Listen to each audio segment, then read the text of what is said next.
Hello, welcome to EPG Pathshala, this postgraduate e-Pathshala.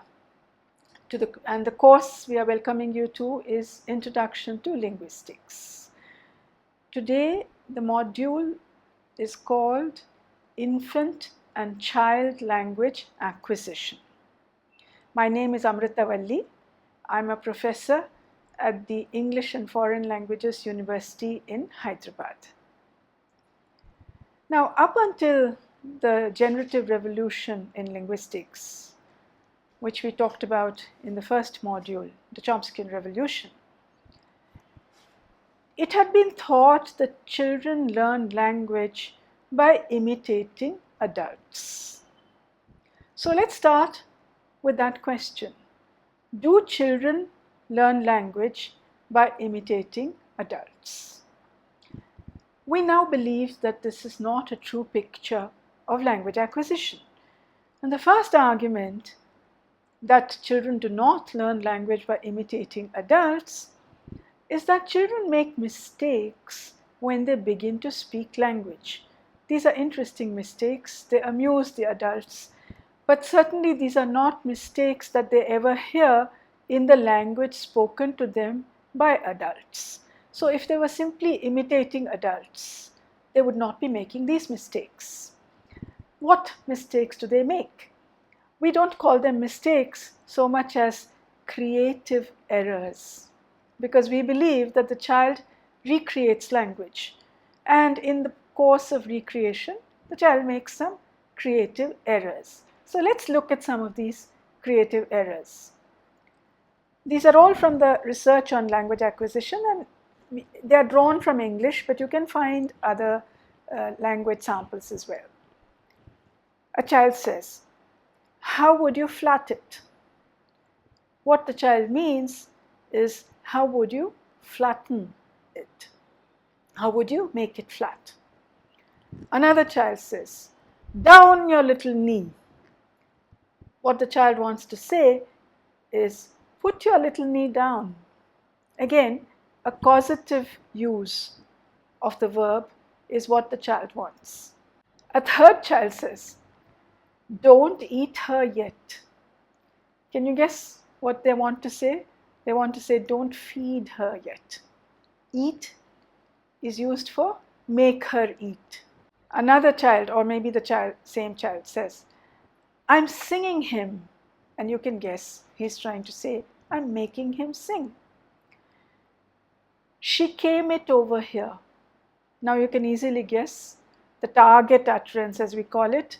The target utterance is, she brought it over here. She made it come over here. So you've seen that in all these examples, the child has used a non-causative form of the verb to convey a causative meaning.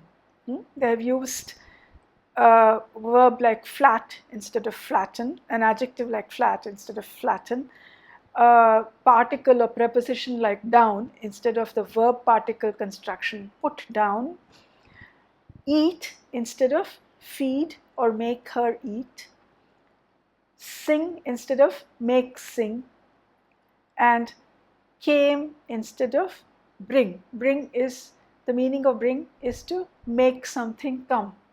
You bring a book, you make the book come to class, for example. Such errors are evidence that the children are not simply imitating adults, because no adult user of English uses the words in this way. Now, interestingly, causative verbs are an error-prone area. We have examples of such errors in Japanese and also in Tamil, which is spoken in the south of India. And here we find similar errors. The Japanese children between the ages of 2 and 4, they use an intransitive verb instead of its transitive or causative counterpart. A Tamil child, this example is taken from the Vanita corpus. This is a corpus of utterances of a child called Vanita. It is available on the Max Planck Institute website. This child says something like, "Nee onjute." Ni onjute, which actually means you broke. But what the child is trying to say is that you broke the bangle. She's wearing a bangle which scratches her, and she's accusing her father. She's telling the father, you broke that bangle. So the adult utterance would be ni odachute. Ni onjute, ni odanjute, which means you broke, you got broken. Ni odachute, which means you broke it. So here again the child is using the intransitive verb instead of the causative verb. Another Tamil child, and this is from a corpus that we collected at our institution, the child says the Tamil equivalent of I have come up. Vandutta nana is what the child says. What is the context in which he says this? He is playing with the toy toaster, the thing which toasts bread, and the bread pops up. In this case, the bread has popped up. He has made the bread pop up, and he wants to say, Varavachute, I've made it pop up. Varavachute nane, and he says, now vandutta nane. So you can see that in the area of causative verbs, children make a lot of errors, and the errors are quite similar across languages. But what is even more interesting about child language is that there is at least one kind of error that the child never makes. Now, to understand why we are saying this, we have to understand a little bit about the adult grammar. In this case, we will take English as an example.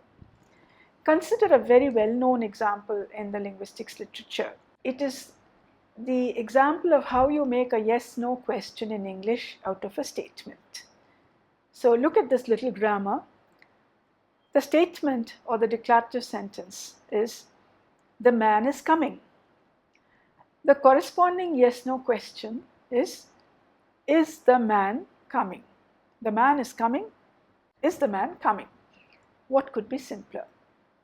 How do you state the rule which relates the statement or the declarative sentence to the yes-no question? There are many, many ways in which you can go wrong.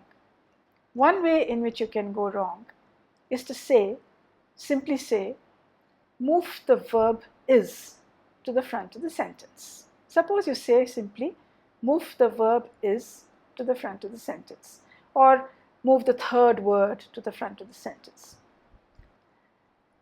Now take a slightly more complicated sentence. The man who is tall is coming. The man who is tall is coming. How many is words are there in that sentence? The man who is tall, that's one is over there, is coming. That's another is over there. Now if your rule says simply move the verb is to the front of the sentence, and suppose you assume that it is the first is that you see that you should move, what would you say? Is the man who tall is coming?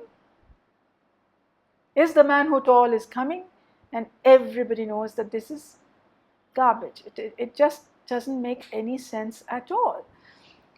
Why doesn't this sentence make any sense? Which is should move? How do we know?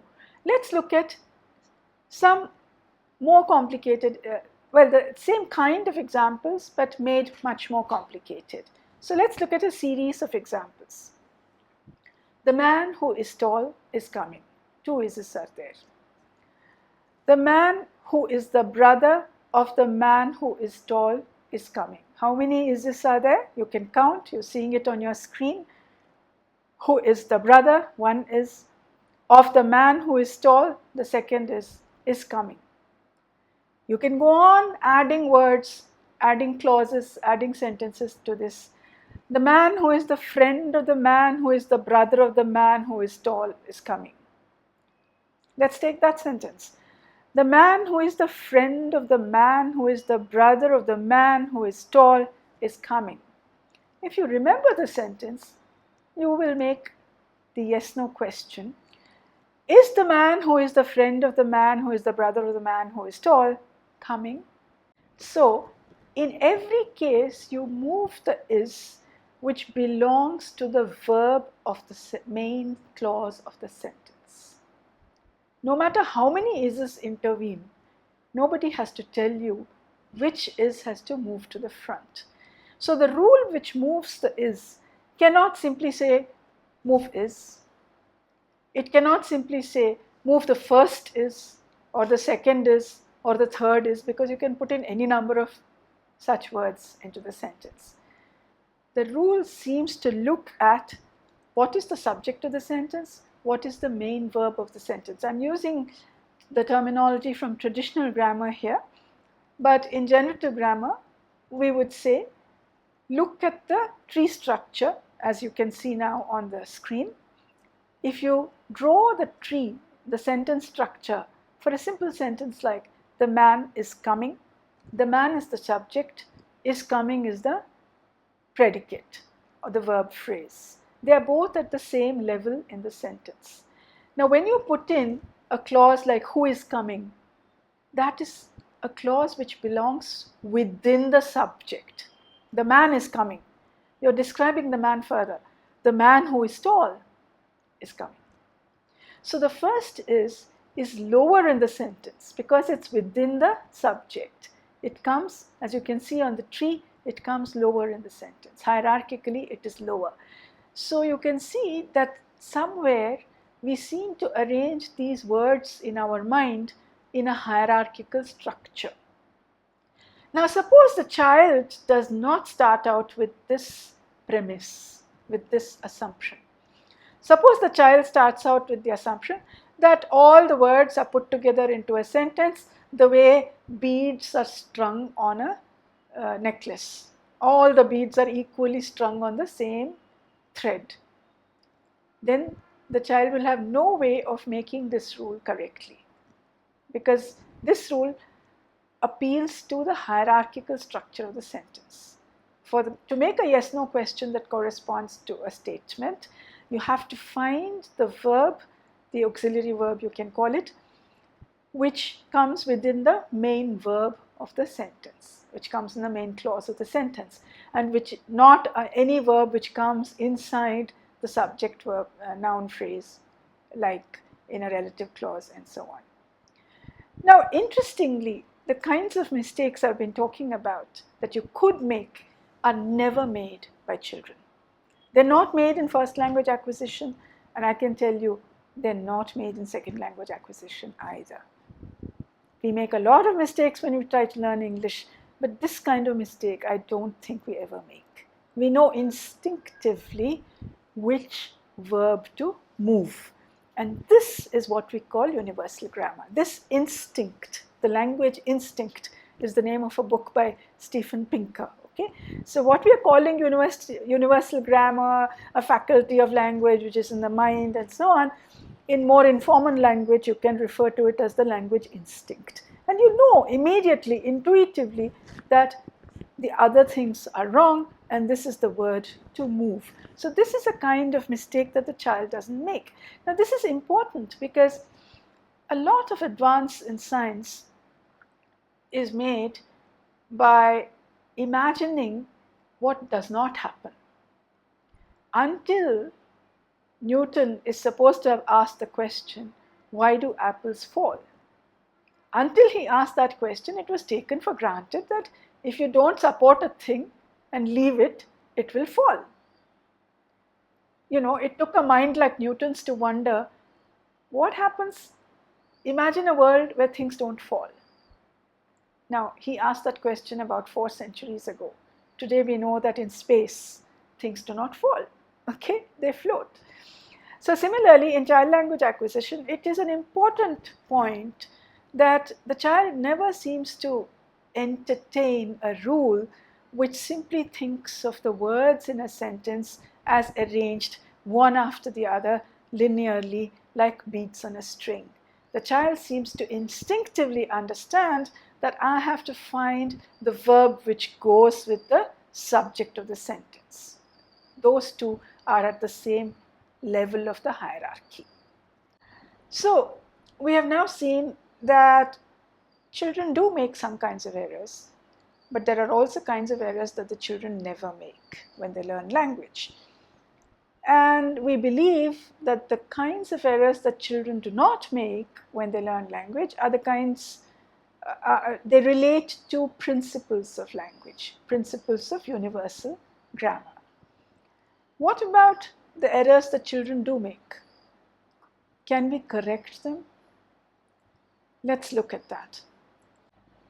The evidence that we have from looking at children's interaction with their parents tells us that parents listen to the child's speech for the content of what the child is saying, and therefore they reward the child, meaning they give him approval if the child says something which is true, and they do not reward the child, they disapprove if the child says something which is not true.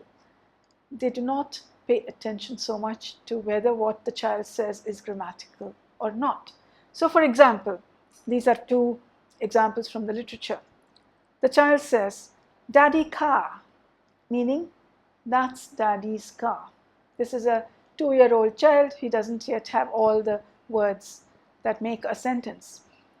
And the mother says approvingly, "Yes, that's daddy's car." Nobody says to a 2-year-old child, "You're not speaking properly, say it in a complete sentence." But in another instance from the literature, a child says, "That's my toy." And the mother immediately says, "No, it's not." So parents do not correct a child for the correctness of the language. They correct a child for the truth or otherwise of what the child is saying. Not only that, we have very interesting and amusing examples in the literature that it is quite useless to correct a child. We're talking about child language acquisition, how children learn their first language, their mother tongue. We're not talking about teaching language in school at this point. Now, there is a very famous interchange between a child and a parent, Martin Brain, who was a linguist. The child asks for another 1 spoon, another 1 spoon. And you all know that he should say another spoon. So the linguist parent wants to see what happens if I correct the child. So he tells the child, "Say another spoon." The child says another 1 spoon. This goes on. 4 or 5 times it goes on. The 6th time, and the parent has not given the child a spoon all this time. He's withholding the spoon. So he says to the child, "Listen to me carefully.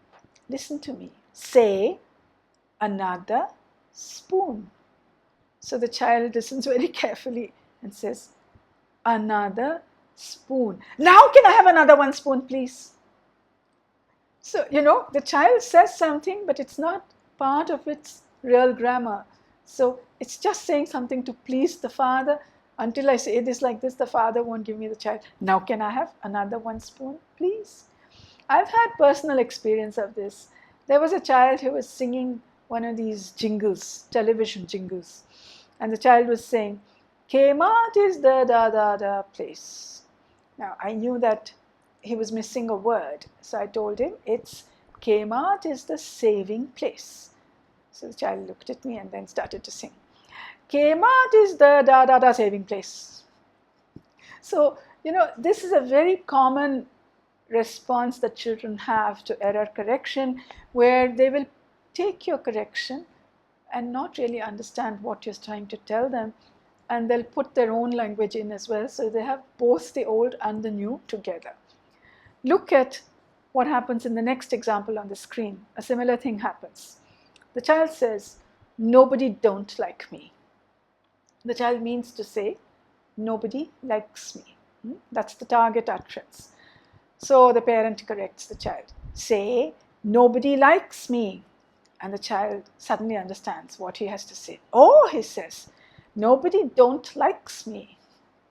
So you see, the error correction just leads to more error. Because the child is speaking, as we said, we think that the child creates the language. The child creates the language on the basis of what he hears and the innately specified principles of grammar. So somewhere, if he has a certain principle which is slightly wrong, well, not a principle, a certain rule of grammar which is slightly wrong, then he produces what is non-standard in the target language.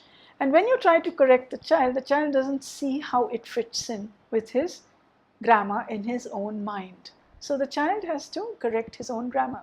That's what we're trying to say.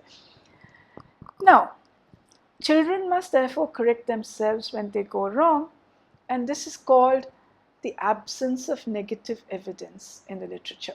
What do we mean by negative evidence? Negative evidence is evidence that something is wrong. Now, think of, for example, we talked about the yes-no question and the principle of hierarchy. When it comes to principles, there is no negative evidence available to the child because the wrong sentences simply never get spoken. To take the analogy of the apple falling, Newton had to simply imagine what happens if an apple doesn't fall. In a world where apples don't fall, what is the difference? Because in the world that you know, things always fall. You never have the alternative world where things don't fall. So similarly, in the world of language, sentences are always hierarchical in structure. They're never like beads on a string in structure. So if the child starts off with the wrong hypothesis, there's absolutely no way they can go back. And that is why we say that that is inbuilt, that they have the idea that sentences are hierarchically structured. Now we have seen that in other errors, even though they are corrected, they fail to really understand the correction and they fail to correct themselves. So children's language somehow corrects itself in the absence of negative evidence. And therefore, language acquisition is a classic case of Plato's problem. What was Plato's problem? How do we know as much as we know, given that our interactions with the world are so limited and fragmentary? To understand this problem, think of how we talk as adults. Oh, the syllabus that you studied was quite different from the syllabus that I studied, so I don't know those things. We can say something like that. Imagine a child trying to say that about language. Every child has access only to its own family or its own parents or its own society. But every child learns language to a degree where it can communicate with other speakers of that language. So we talked about the uniformity of language acquisition. So the knowledge of language that the child acquires on the basis of its individualized, limited, fragmentary experience is far greater than what could have been got from experience alone. This is why we say that language learning is an instance of Plato's problem. So when we investigate child language, therefore, there are many methods and techniques. But one very significant kind of research that is done in child language acquisition is to find out whether children respect the principles of UG.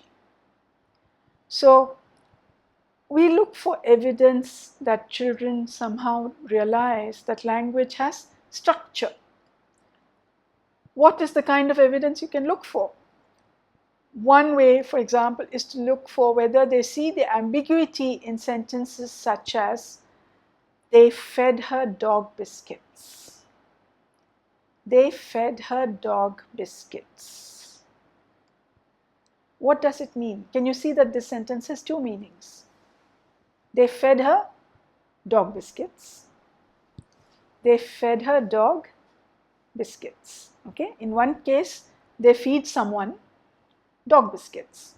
In the other case, they feed someone's dog biscuits. This means that you have to put two different kinds of structure on this string of words. That structure is not evident in the sentence that you hear. The sentence doesn't come to you with labeled bracketing. It doesn't come to you with annotations. Your mind has to see that there are two possible ways of understanding this sentence. Now, once your mind sees that, that means that your mind is assigning two kinds of what we call structural descriptions to that sentence. So, we are very interested in finding out, do children understand these kinds of ambiguities? At what age do they understand these kinds of ambiguities? And so on. Another way in which you can investigate a child's knowledge of UG principles is by looking at principles that we know apply in the adult grammar. For example, pronominal coreference. What do we mean by pronominal coreference? You know what a pronoun is. Let's take he. He, she, it, these are all pronouns. Now, a pronoun can stand instead of a noun. He came, somebody came. But it can also refer back in the sentence to another noun. So, the man came, he sat down. It can mean that the same person who came in sat down. So, he can refer to the man. Now, interestingly, in a hierarchical structure, the pronoun has to be lower than the name for it to be co-referential. So look at these two sentences. After he danced, Kermit ate a cookie. Kermit is one of these Sesame Street puppets. I think you must have seen or heard about the Sesame Street programs in the United States of America. So a lot of child language literature which comes from America has these kinds of puppets. They use these puppets to get the child to say what he thinks, and that is why we have Kermit in this sentence.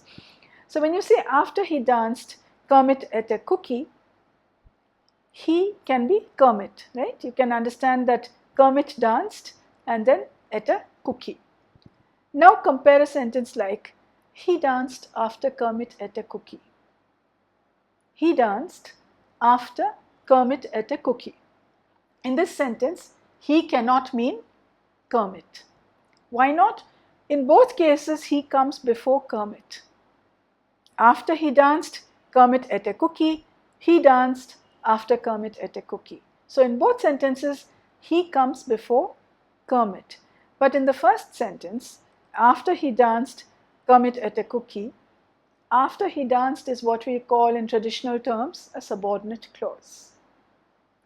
Whereas in he danced after Kermit ate a cookie, the main clause is he danced and the subordinate clause is after Kermit ate a cookie. So in the first sentence, Kermit is higher in the tree, in the position in the tree than he. Whereas in the second sentence, he is higher in the tree structure than Kermit. And this makes a difference about whether or not he and Kermit can refer to each other, whether he can be co-referential with Kermit or not. How do we find out whether children see these sentences in the same way as we do? And we want to test fairly young children, 3-year-olds, 4-year-olds, 5-year-olds. We want to see whether they can understand what we understand when we hear these sentences. So one way of doing this is a task that has been invented by Stephen Crane, and this task is called the truth value judgment task. Here, children are shown a small story which is acted out with toys. I told you Kermit is a Muppet from Sesame Street, so you have these Muppets and you act a small story out.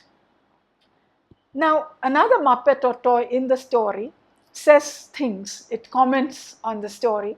It sometimes says things that are true and sometimes it says things that are not true.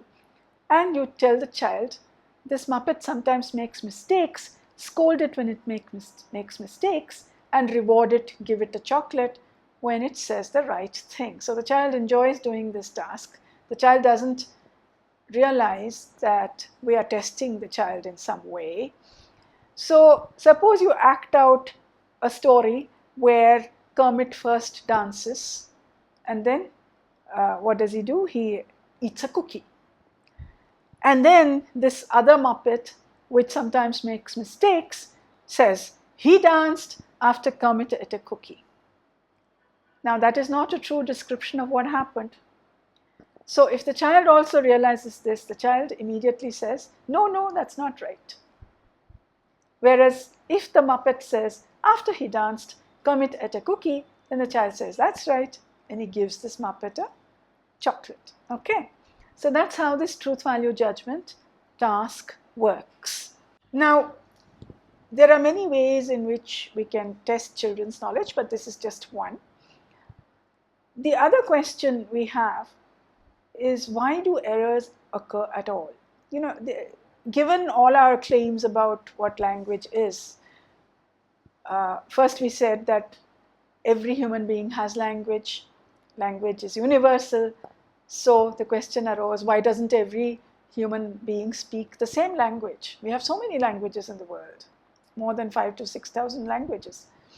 So then we explained that, well, there is a narrow margin within which languages can vary, and so there are invariant principles and there are parameters along which people can speak differently, and that makes for the variety of languages.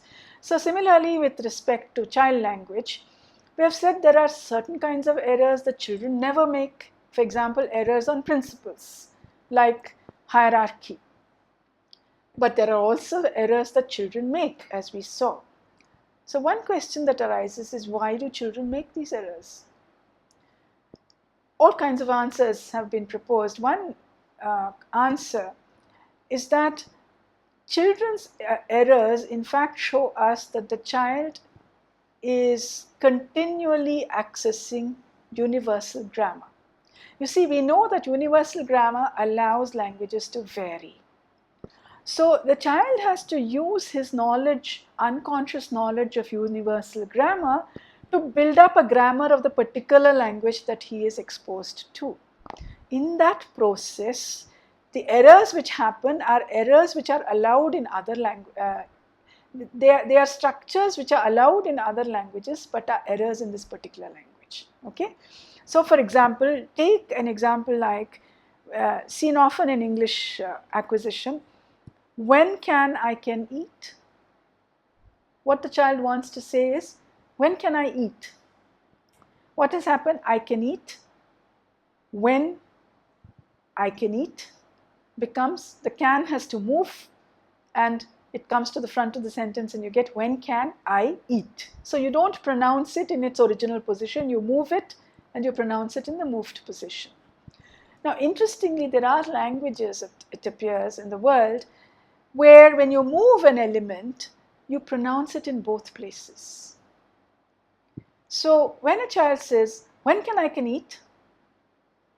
It isn't wrong from the point of view G. It is wrong from the point of view of English. So one explanation is that a child's errors arise because of its access to UG. At this point, the child is speaking any potential language and not English in particular. That's one explanation. Another point which has been made recently about children's errors, and these are errors that have been collected over the last 50 years or so in child language, not only in English, although in this course our examples are mainly from English because that is the language in which we are teaching the course. But when you get into the literature, you'll see many more other languages represented. When you look at all these errors of children, you'll find that there are many more errors of omission. That is, children do not say things or do not put in grammatical markers and so on, than there are errors of commission. That is where children say the wrong thing.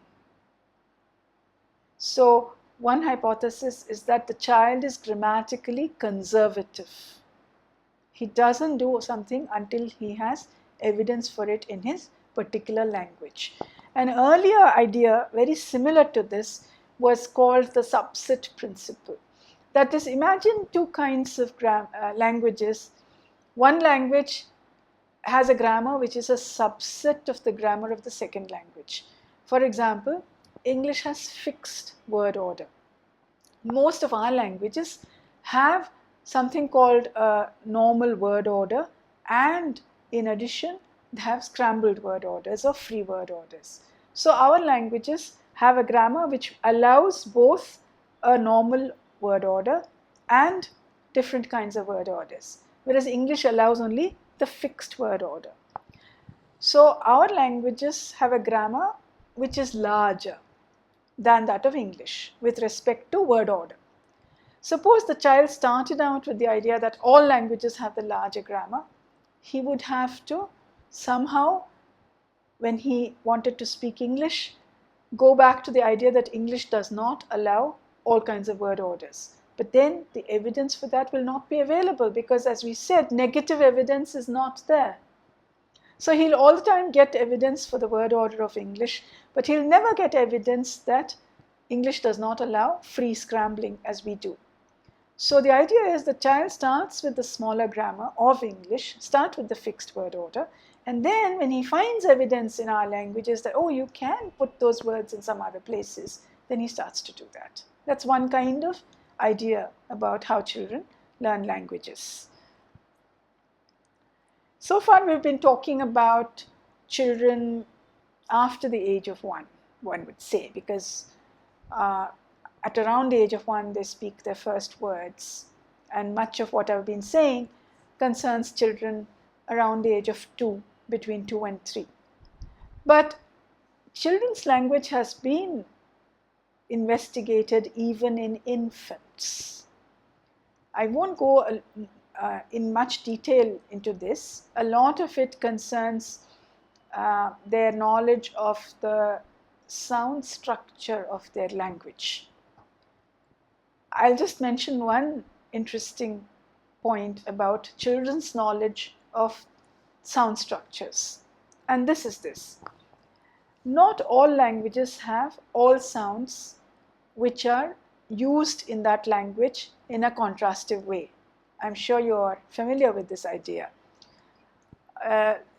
Universal grammar allows a whole variety of sounds. Each language picks up some of those sounds to make contrasts in its own lexicon or words in that language.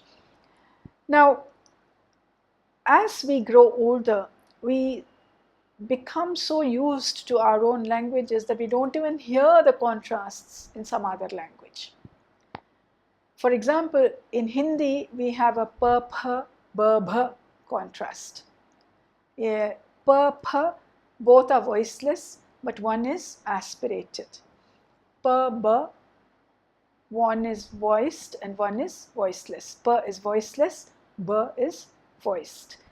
B-bh, b is voiced and aspirated, b is only voiced. So we have a four-way contrast. P-ph, b-bh. English has only a two-way contrast here. P and b. And what they hear as p is p.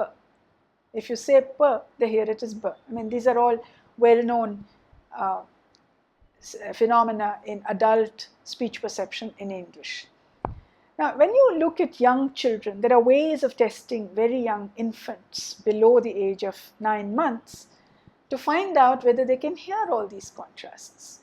And it turns out that children below the age of 9 months are universal listeners. That is, they seem to hear every contrast possible, whether or not that contrast is useful for them in their own language or not. So an English-speaking child will be able to discriminate between p-ph and b-bh, whereas an adult English speaker, as I told you, p is heard as b and p is what is heard as the voiceless sound. Again, a Japanese child, it is a famous anecdotal evidence that Japanese does not have the distinction between r and l. We call these sounds liquids. And if you hear their own language, you'll see that they make a sound which is somewhere in between to our ears, between r and l. So they find it difficult to discriminate between r and l.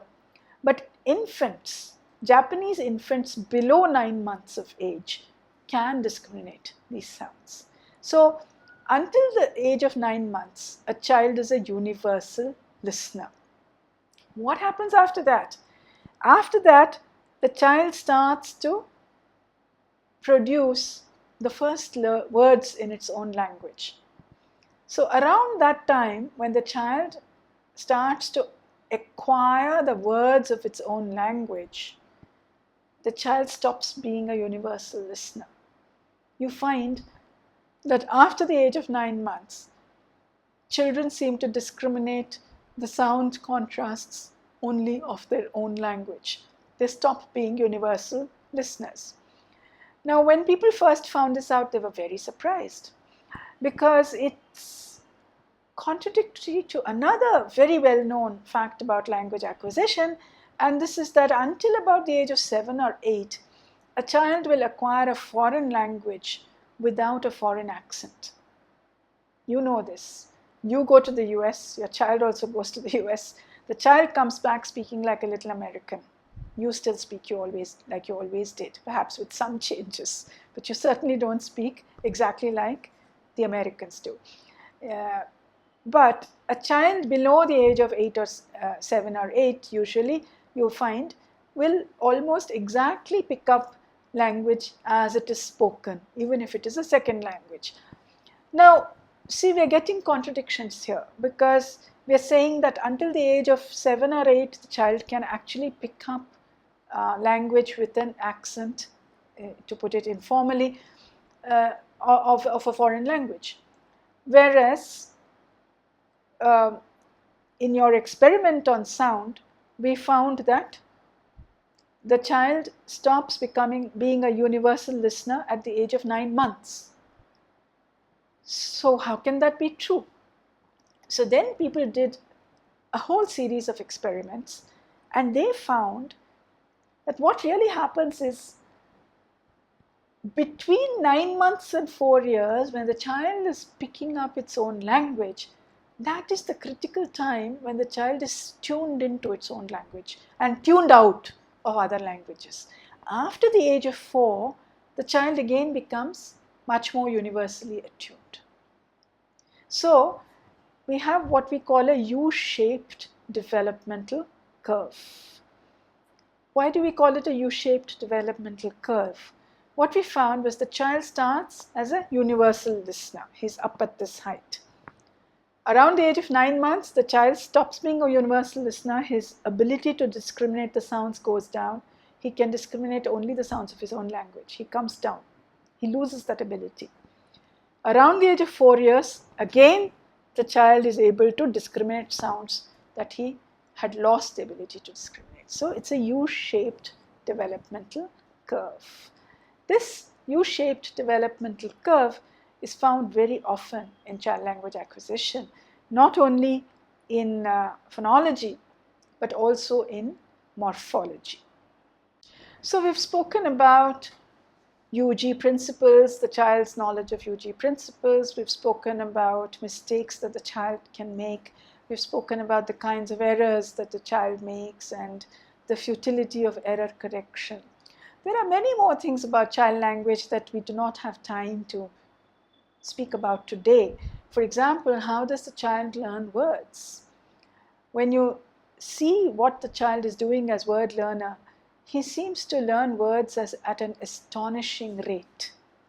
We have evidence that by the age of 6, the child knows about 14,000 words. If you count as words every inflected form of a word, for example, past tense, present tense, plural, singular, etc. He knows about 14,000 words. Even if you put all those inflected words together and say, okay, we'll count that only as one word, we'll count boy and boys as one word, came, come, have come, etc. as one word, the child knows 8,000 words by the time he's 6 years old. And that means, when did he learn those words?